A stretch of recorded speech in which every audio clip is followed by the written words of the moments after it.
দেখো বন্ধুরা, এই যে বুঝতে পারছো, আমি নিজে হাতে কিন্তু ফুচকাটা কিনে নিলাম।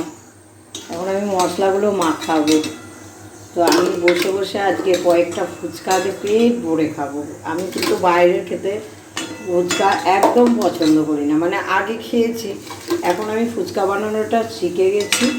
হ্যাঁ, সুজি ময়দা যাই হোক অনেক কিছু লাগে, কিন্তু খাটনিটা মানে হয় ঠিকই।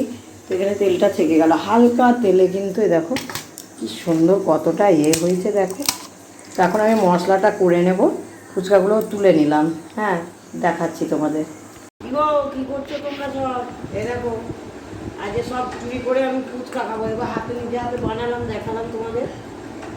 এবং মশলাটা মাখছি, মশলা দিলাম, জিরে টিরে সব কিছু ভেজে বড়ি ছোলা টোলা দিয়ে দেখো মশলাটা ভাজা করে নিয়েছিলাম।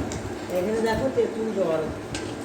চলো, আর আমি ধৈর্য ধরতে পারছি না, মশলাটা দেখে নিই।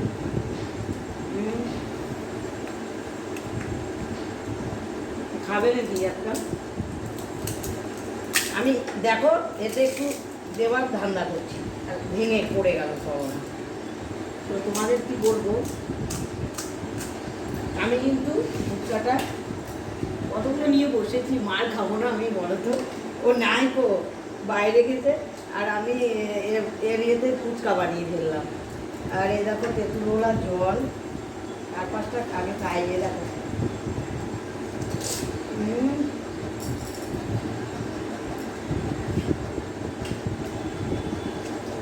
দারুণ।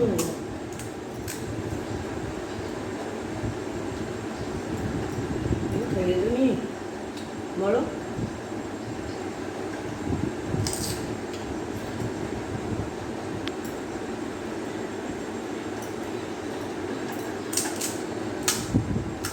সবগুলোই দিয়ে নেবো।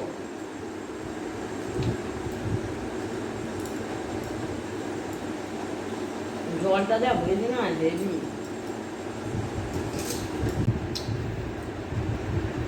আমি না খেয়ে নিই ফুচকাটা, বুঝলা? আবার তোমাদের সাথে কথা বলবো পরে ভিডিওতে। আর এটা দেখো, এটা আমাকে গিফট করেছে মামা। তো আমি কোনোদিন পরিনি, তো শাড়ি পরতে পারছি না, ষষ্ঠীর দিন তো পরবই। আর এটা, আর তোমাদের দেখাবো আমার ষষ্ঠীর বাজার কী কী হলো, কী শাড়ি দিল, কী করলো। একটা তো পরেই নিয়েছি, এটা আমি শর্ট কুর্তি। তো টাটা সবাইকে, শুভ সন্ধ্যা। শুভ সন্ধ্যা বলবো না, এখন আমি অনেকটা বেজে গেছে, যে খাবে চলে এসো, অনেকটাই রাত হয়ে গেছে। টাটা। আমি এখন এগুলো খাবো বসে বসে।